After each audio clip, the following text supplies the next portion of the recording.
बोला पुंडलिक वरदे हरी विठ्ठल ज्ञानदेव तुकाराम पंढरीनाथ महाराज की जय। आषाढी एकादशीच्या आपल्या सगळ्यांना खूप खूप शुभेच्छा। आज उपस्थित सर्व माझे सहकारी मंत्री आहेत, केंद्रीय मंत्री आहेत, आमदार आहेत, खासदार आहेत आणि आपला मानाचे वारकरी बाळू शंकर आहिरे आहेत, आशाबाई आहिरे आहेत, त्यांचेही मनापासून स्वागत करतो। आणि आज खरं म्हणजे माझ्या आयुष्यातला अतिशय आनंदाचा आणि भाग्याचा दिवस आहे, कारण सलग तिसऱ्यांदा आषाढी एकादशी निमित्त पांडुरंगाची आणि रुक्माईची पूजा करण्याचा मान मला मिळाला। आणि एकटा नाही तर 4 पिढ्या, माझे बाबाही होते पूजेला। आज 4 पिढ्या हा 3 वर्ष सातत्याने पांडुरंगाच्या आशीर्वादाने, आपल्या सगळ्यांच्या जनता जनार्दनाच्या आशीर्वादाने ही शासकीय महापूजा करण्याचं भाग्य मला लाभलं। त्याबद्दल मी आपल्या स्वतःला भाग्यवान समजतो। पांडुरंगाची कृपा आहे, आपल्या सगळ्यांचे आशीर्वाद आहेत आणि त्याचमुळे या सगळ्या गोष्टी शक्य होत आहेत। मी विठ्ठल रखुमाईच्या चरणी कोटी कोटी वंदन करतो। आपल्या सर्व संत माऊलींना मनापासून नमस्कार करतो, वंदन करतो। खरं म्हणजे वारकरी संप्रदायाची भगवी पताका आपण फडकवत ठेवताय, त्याबद्दल देखील आपल्या सगळ्यांना धन्यवाद।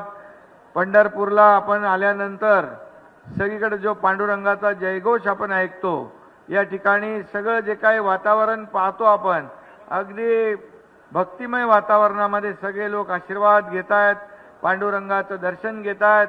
मला वाटतं यावर्षी गेल्या वर्षापेक्षा जास्त 20-25% वारकरी आमचे बांधव भगिनी जास्ती संख्येने आलेले आहेत, कारण पाऊस चांगला पडलाय, पेरण्या झाल्या, दुबार पेरणीचं संकट नाही।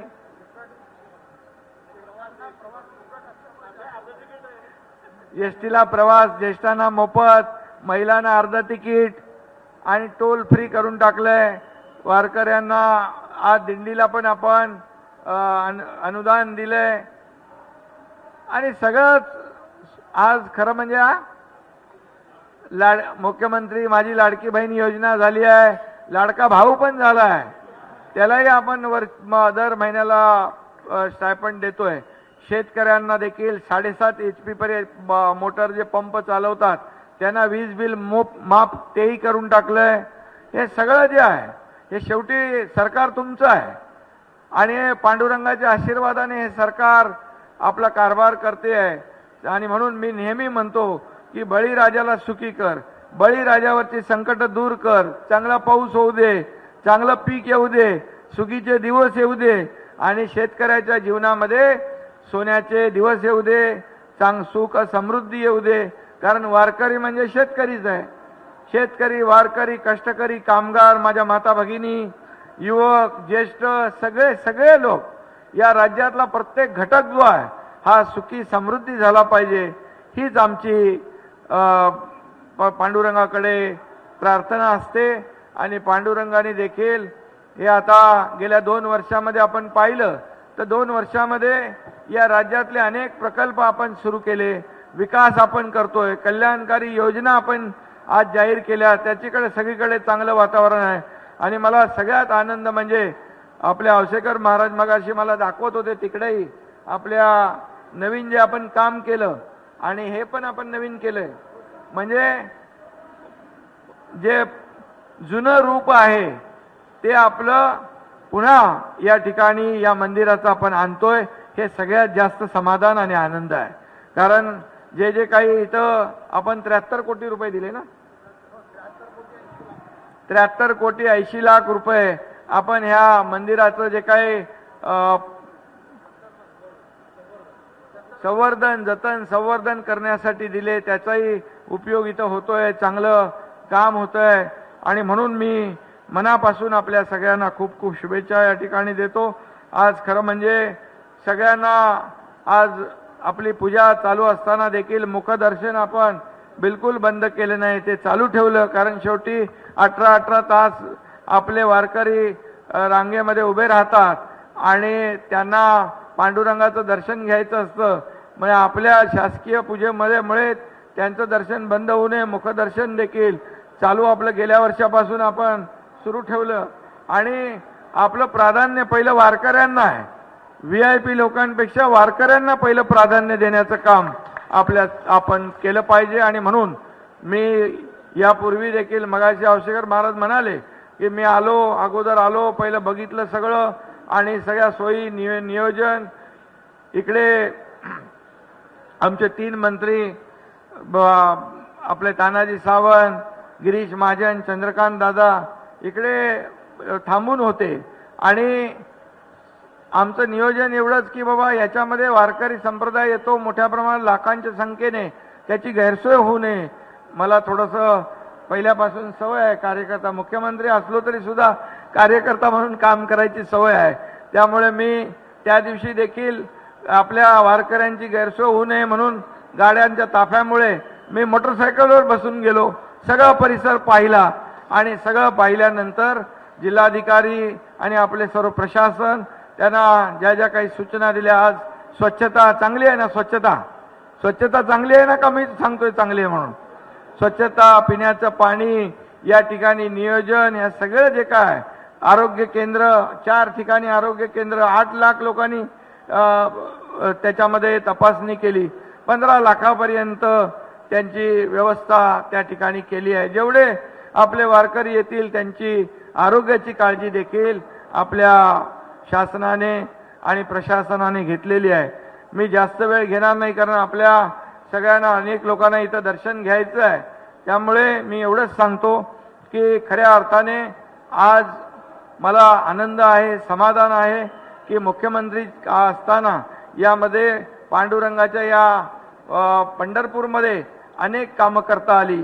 गेल्या वर्षीपेक्षा आपण निधी पण डबल दिला. कलेक्टर काय बरोबर आहे ना? कलेक्टरनं सांगितलं काय कमी पडणार नाही, पांडुरंगानेच दिलेलं आहे, ते त्याच्या सेवेसाठी अर्पण करायचं आहे. त्यामुळे कुठं काही कमी पडणार नाही. आपण मोठा विकास आराखडा करतोय, तोही देखील इथल्या स्थानिक लोकांना विश्वासात घेतल्याशिवाय पुढे जाणार नाही. हे सरकार तुमचं आहे आणि सगळ्यांवर कुठल्याही परिस्थितीमध्ये विकास करत असताना आपल्या कुणालाही नाराज करायचं नाही आणि विकासामध्ये सगळ्यांचा हातभार सहकार्य लागलं पाहिजे. त्यामुळे सगळ्यांच्या संमतीने आपण हे सगळं करू. वारकरी दिंड्यांनाही देखील आपण यावर्षी अनुदान दिलं, वारकरी महामंडळ केलं, त्याच्यामध्ये काही सूचना आपल्या वारकऱ्यांच्या आहेत, त्या सूचना घेऊनच आपण पुढे जाऊ. त्या असा आपण निर्णय घेतला म्हणजे झाला तसा राबवणारे लोक आपण. आपलं सरकार नाही, आपलं शासन सर्वसामान्यांचं आहे. आणि म्हणून आज या ठिकाणी जे काही तुम्ही मागणी केलेली आहे, आपल्या जसं तिरुपती बालाजीला टोकन पद्धत आहे आणि दर्शन रांगेमध्ये किती तास उभे राहतात लोक? 18, 20 तास उभे राहतात. ते मी स्वतः बघितलं जाऊन. त्यामुळे आता तिरुपती बालाजीच्या धर्तीवर आपल्याला दर्शन मंडप आणि टोकन पद्धत आपण करूया. त्याला लागणारे 103 कोटी रुपये शासन या ठिकाणी तात्काळ देईल. गिरीश महाजन इकडे आमची चर्चा झाली, ग्रामविकास मधून आपण ते करतो. दुसरं जे आपल्याला MTDCचं जे आहे ते एक्सटेन्शन करायचं आहे, तेही आपण एक्सटेन्शन पुढे करू. तेही आपण आपल्याला या ठिकाणी शब्द देतो. बाकी जे काही छोटी मोठी जी कामं आहेत, रस्ते असतील, पाणी आहे, दिवाबत्ती आहे, ड्रेनेज आहे, हे सगळ्या गोष्टी होत राहतील. आणि लाखो वारकरी, खरं म्हणजे पांडुरंग हा आपल्या सर्वसामान्यांचा परमेश्वर आहे आणि म्हणून सरकार देखील सर्वसामान्यांचं आहे. आणि म्हणून यामध्ये कुठेही काही कमी पडणार नाही एवढी खात्री आपल्याला मी देतो. आणि पुन्हा एकदा या सगळ्यांना आषाढी च्या महापूजेच्या खूप खूप शुभेच्छा देतो. हा, आणि आरोग्य मंत्री आहेत, त्यांच्याबरोबर चर्चा झाली. इकडे लाखो लोक येतात, आपले वारकरी येतात. आज बघितलं आपण की कॅम्प लावलेत, आरोग्य शिबिर लावलेत, ICU देखील टेम्पररी बनवले. तिथं पेशंट देखील ऍडमिट होते, त्यांनाही भेटलो मी जाऊन. आणि म्हणून परमनंट इथलं काम झालं पाहिजे पालकमंत्री महोदय दादा, आणि म्हणून 1000 बेडचं हॉस्पिटल देखील पंढरपूरमध्ये करण्याचा आपण निर्णय या ठिकाणी घेऊ आणि अशा प्रकारचं विकासाचं जे काही काम आहे ते या ठिकाणी आपल्या शासनाच्या माध्यमातून करू एवढी खात्री आपल्याला देतो. तुम्ही प्रचंड जे काही मी रस्त्याने येताना पाहतो एवढं प्रेम वारकरी बांधव भगिनींचं मिळतंय, हे लाभ हे भाग्य माझ्या नशिबात मला मिळालंय. त्यामुळे हे आपल्या आशीर्वादाने मिळालेलं आहे आणि त्यामुळे मी आपला ऋणी आहे. आपल्याला पुन्हा एकदा त्यांचं काय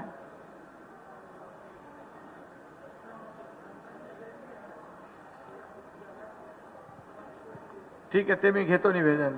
तर तुम्हाला पुन्हा एकदा मी मनापासून खूप खूप शुभेच्छा देतो.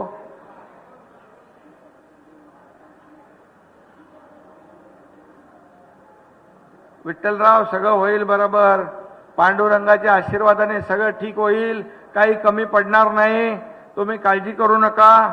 शेवटी एक सरकार कुणाचं आहे? तुमचं आहे. ते तुम्हाला ज्या काही सोयी सुविधा द्यायच्या या पांडुरंगाच्या आशीर्वादाने मिळत राहतील एवढंच शब्द देतो मी आपल्याला. पुन्हा एकदा सगळ्यांना मनापासून खूप खूप शुभेच्छा देतो.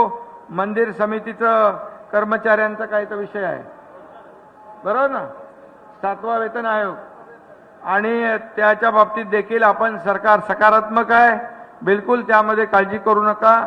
आपलं हे सरकार देणारं आहे आणि दोन्ही हाताने देणार आहे. पांडुरंग जसं देतोय तसं या ठिकाणी आपल्याला मी एवढंच सांगेन की ज्या ज्या काही अडचणी आहेत त्या आपण अडचणी सोडवू आणि छोट्या मोठ्या अडचणी असतील त्या आपल्याला बसून सोडवता येतील. पालकमंत्री आहेत, आमचे दोन्ही मंत्री आहेत, हे सातत्याने संपर्कात आहेत. त्यामुळे दर्शन रांगेत देखील खूप लोक उभे आहेत. त्यामुळे मी जास्त वेळ आपला घेत नाही. मी आधीच औसेकर महाराजांना सांगितलं हा कार्यक्रम अतिशय आपण थोडक्यामध्ये आटपूया. पुन्हा एकदा सगळ्यांना खूप खूप शुभेच्छा. असंच प्रेम कायम असू द्या आणि पांडुरंगाचा आशीर्वाद असाच कायम आपल्या सगळ्यांच्यावर राहू द्या अशी अपेक्षा व्यक्त करतो. पांडुरंगाची त्यांनी प्रार्थना करतो. धन्यवाद. जय हिंद, जय महाराष्ट्र. एबीपी माझा, उघडा डोळे बघा नीट.